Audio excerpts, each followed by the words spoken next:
Hello दोस्तों, welcome to Finance Mantra YouTube channel.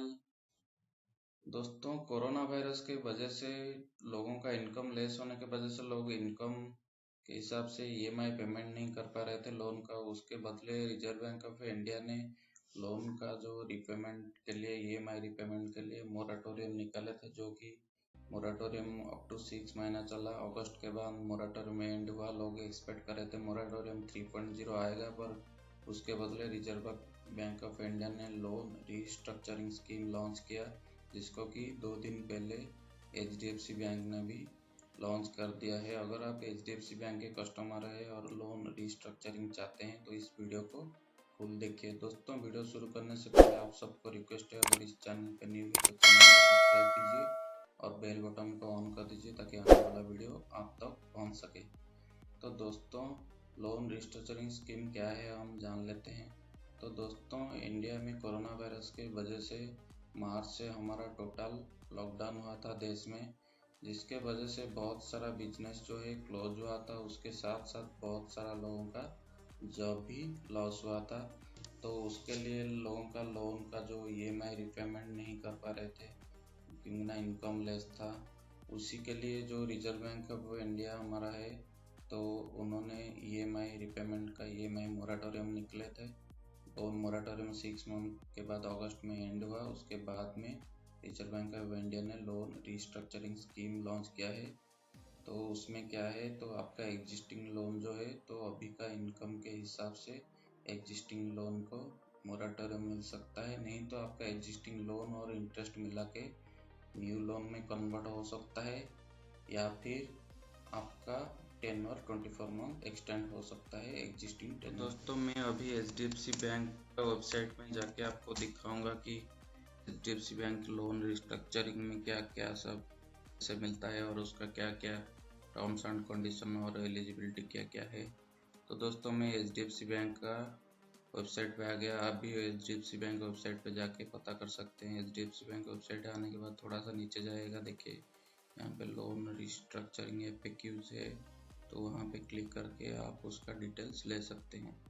तो first question में ये जो स्कीम के बारे में बताया गया है कि रिजर्व बैंक ऑफ इंडिया ने कोविड-19 के वजह से जो लोगों का लोन का EMI पेमेंट के लिए प्रॉब्लम हो रहा था, उसके वजह से RBI ने रिस्ट्रक्चरिंग स्कीम लाया है और उस स्कीम को बैंक को भी भेजा था। तो बैंक ने उस स्कीम के अनुसार खुद का स्कीम बना है, उसी के गाइडलाइन के हिसाब से। तो इस लोन HDFC बैंक का जो लोन रिस्ट्रक्चरिंग है उसको कौन कौन एलिजिबल है, तो इसमें क्लियरली लिखा है, अगर आपका जो लोन का स्टैंडर्ड है, मतलब स्टैंडर्ड मार्च 1 तक लोन आपका स्टैंडर्ड है, यानी मार्च 1 से पहले आपका EMI कभी भी आपका डिफ़ॉल्ट होगा तो ये आपको नहीं मिलेगा। मार्च 1 2020 से पहले आपका जो लोन का EMI है मार्च 1 2020 तक आपका डिफ़ॉल्ट नहीं है तो ये आपको मिलेगा। और इसमें इंडिविजुअल लोगों को भी मिलेगा, बिजनेस लोगों को भी मिलेगा, पार्टनरशिप बिजनेस को भी मिलेगा, तो सबको ये मिलेगा। तो दोस्तों, इसके लिए आपको प्रूफ भी देना पड़ेगा। कोरोना वायरस की वजह से आपका क्या क्या प्रॉब्लम हुआ है, जॉब लॉस हुआ है या बिजनेस इनकम लॉस हुआ है, तो इसको भी थोड़ा आपको प्रूफ करना पड़ेगा, जो कि बैंक उसको कैलकुलेशन करने के बाद ही आपको देगा। ऐसा कोई गारंटेड नहीं है कि बैंक आपको ये वाला देगा। बैंक आपका ट्रैक और प्रूफ देखने के बाद ही ये अप्रूव करेगा।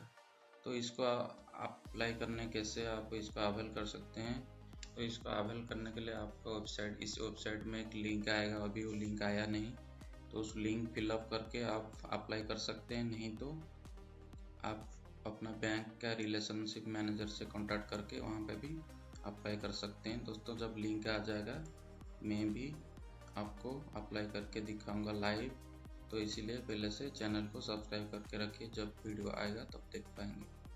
तो दोस्तों, इसमें क्या ऑप्शन है रिस्ट्रक्चरिंग का, तो HDFC बैंक ने इसमें क्या ऑप्शन दिया है, अगर आपका लोन है सपोज 2 साल का लोन है तो वो अप टू 20 मंथ इंक्रीज कर देगा टेनर। तो आपका लोन पहले से 10,000, सपोज आपका लोन EMI जो है पहले से 2 साल का था, उसका EMI 10,000 आ रहा था, तो आप 3-4 महीना पेमेंट किए हैं, उसके बाद पेमेंट नहीं किए हैं, तो इसमें क्या होगा, आपका जो टेन्योर 2 साल का था वो up to 24 month maximum increase हो जाएगा, यानी 2 साल का जो टेन्योर था वो 4 साल हो जाएगा। तो 4 साल हो जाएगा तो उसमें फ़ायदा क्या होगा, आपका जो लोन का EMI 10,000 हो रहा था तो आपका EMI घट के 4 to 5,000 हो जाएगा। तो ये है फ़ायदा। तो ये सब up to 24 month maximum tenure आपका बढ़ सकता है ये रिस्ट्रक्चरिंग लेंगे तो इसमें आपको कौन कौन सा डॉक्यूमेंट देना पड़ेगा, तो इसमें क्लियरली लिखा है सैलरीड बोरोअर वाले लोगों को सैलरी स्लिप देना पड़ेगा और बैंक स्टेटमेंट भी देना पड़ेगा, क्योंकि ना कोई कोई लोगों को सैलरी आता होगा तो उनको भी देंगे नहीं H D F C bank वाले, तो सैलरी कम हो गया है या सैलरी नहीं आ रहा है तो ये लोग दे पाएंगे आपको ये रिस्ट्रक्चरिंग। और जो सेल्फ एम्प्लॉयड है तो उनको bank statement, GST return, income tax return, उद्यम सर्टिफिकेट, ये सब रिकॉर्ड हो सकता है इसे। तो ये सब पहले से आप जिस डॉक्यूमेंट मांग रहा है तो ये सब पहले से अपने पास रखिए, तो आगे आपको सुविधा होगा।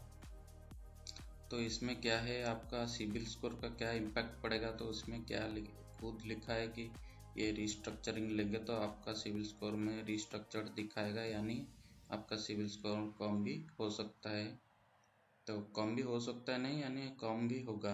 तो इसको रिस्ट्रक्चर लेंगे तो आपका सिविल स्कोर पे इम्पैक्ट आएगा। तो दूसरा है प्रोसेसिंग फी, इसमें कितना आएगा, तो इसमें क्लियरली लिखा है कि इसमें आपको एक्स्ट्रा प्रोसेसिंग फी लगेगा।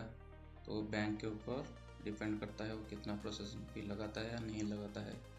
तो इसमें लिखा है कि I hold multiple credit card with the bank do I apply separate. तो इसमें आपका अलग अलग बैंक का क्रेडिट कार्ड हो, क्रेडिट कार्ड में लोन है या फिर पर्सनल लोन हो, बिजनेस लोन हो, तो ये सब लोन है तो आप उस सब को एक बार में मिला के अप्लाई कर सकते हैं या फिर सिंगल सिंगल अलग अलग करके भी अप्लाई कर सकते हैं। बैंक सबको देखने के बाद वो खुद का डिसीजन लेगा कि किसको कौन सा वाला लोन को रिस्ट्रक्चर देना है और कौन सा वाला लोन को रिस्ट्रक्चर देना नहीं है। तो इसमें लिखा है क्रेडिट कार्ड EMI जिसका है तो वो लोग क्या ले पाएंगे, तो इसमें जितना भी आपका क्रेडिट कार्ड का बैलेंस है क्रेडिट लिमिट में तो उसको भी आप रिस्ट्रक्चर कर पाएंगे। तो रिस्ट्रक्चर करेंगे तो जो क्रेडिट लिमिट में जितना भी बैलेंस है उसको क्या करेगा, बैंक ने एक सेपरेट लोन अकाउंट कर देगा और आपका क्रेडिट लिमिट वो अलग रहेगा। तो दोस्तों जंबो लोन के लिए भी इसमें दिया है कि mandatory to jumbo loan convert if choose to restructure the credit card. तो आप जंबो लोन लिए हैं तो जंबो लोन को भी रिस्ट्रक्चर कर सकते हैं, इसमें ये वाला फैसिलिटी है। और बहुत फैसिलिटी मतलब आप क्रेडिट कार्ड का टोटल बैलेंस भी कर सकते हैं या जंबो लोन का भी कर सकते हैं, तो दोनों का इसमें अवेलेबल है, आप चाहें तो कर सकते हैं। और उसके बाद होता है आपका इसके लिए मिनिमम बैलेंस कितना है, तो आपका ये जो लोन है, लोन रिस्ट्रक्चर है, इसको अवेल करने के लिए आपका मिनिमम जो अमाउंट है 25,000 आउटस्टैंडिंग होना चाहिए। वो क्रेडिट कार्ड हो या पर्सनल लोन हो या कोई भी बाइक लोन हो या होम लोन, जो भी लोन हो आपका मिनिमम 25,000 बैलेंस होना चाहिए। आपका 10,000 20,000 इतना होगा तो आपको ये वाला रिस्ट्रक्चरिंग नहीं मिलेगा। तो इसमें दिया है कि जो स्मॉल बिजनेस है या स्मॉल स्केल इंडस्ट्री है तो उनके लिए क्या ये मिल पाएगा, तो बैंक लिखा है कि हाँ, तो उनके लिए मिल पाएगा। उसके लिए आप क्या करें, एक उद्यम रजिस्ट्रेशन सर्टिफिकेट मिलता है MSCMM की तरफ से, गवर्नमेंट ऑफ इंडिया की तरफ से, तो वो वाला रजिस्ट्रेशन पास में रखें। अगर रजिस्ट्रेशन नहीं किए हैं तो यहाँ पे लिंक है, यहाँ पे जाके रजिस्टर कर सकते हैं। तो दूसरा ये पे लिखा है अगर आप मोराटोरियम नहीं लिए हैं तो भी आप अप्लाई कर सकते हैं। नहीं, इसमें लिखा है क्लियरली कि आप मोराटोरियम लिए हो या नहीं लिए हो फिर भी आप अप्लाई कर सकते हैं। दोनों तो लिए हैं वो भी अप्लाई कर सकते हैं, जो नहीं लिए हैं वो लोग भी इसमें अप्लाई कर सकते हैं।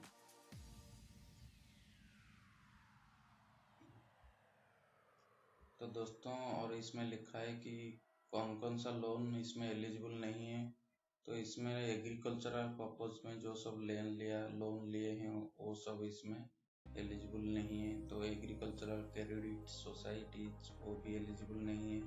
फाइनेंशियल सर्विस प्रोवाइडर्स भी एलिजिबल नहीं है, central state local local government bodies वो भी एलिजिबल नहीं है। HDFC बैंक एम्प्लॉय है तो आप भी एलिजिबल नहीं है, और हाउसिंग फाइनेंस वाले भी एलिजिबल नहीं है। जो हाउसिंग फाइनेंस कंपनीज है वो लोग नहीं है। तो दोस्तों इसमें लिखा है अगर आप लोन को बोरोवर के साथ लिए हैं, यानी दो लोग मिलकर लोन लिए हैं, या आपके साथ आपके वाइफ है या आपके साथ आपका मॉम डैड है, तो लोन मिलकर लिए हैं, तो इसके लिए दोनों को डॉक्यूमेंट करना पड़ेगा रिस्ट्रक्चर करने के लिए। तो दोस्तों लिंक, ये जो लोन रिस्ट्रक्चर करने के लिए इसका लिंक जो है आया नहीं है। ये जब लिंक आएगा यहाँ पे आएगा तो मैं अभी आपको वीडियो बना के टोटल कैसा प्रोसेस है दिखाऊंगा। अगर आपको लिंक से पहले अप्लाई करना है, अगर आप अपना ब्रांच में जाके अप्लाई कर सकते हैं। तो दोस्तों आशा करता हूँ आज का ये वीडियो आपको अच्छा लगा है। अगर वीडियो आपको अच्छा लगा है तो वीडियो को लाइक कीजिए, कमेंट कीजिए। अगर आपका कोई क्वेरी है तो नीचे कमेंट सेक्शन में मुझे बताइए। तो दोस्तों आज के लिए इतना ही। जय हिंद।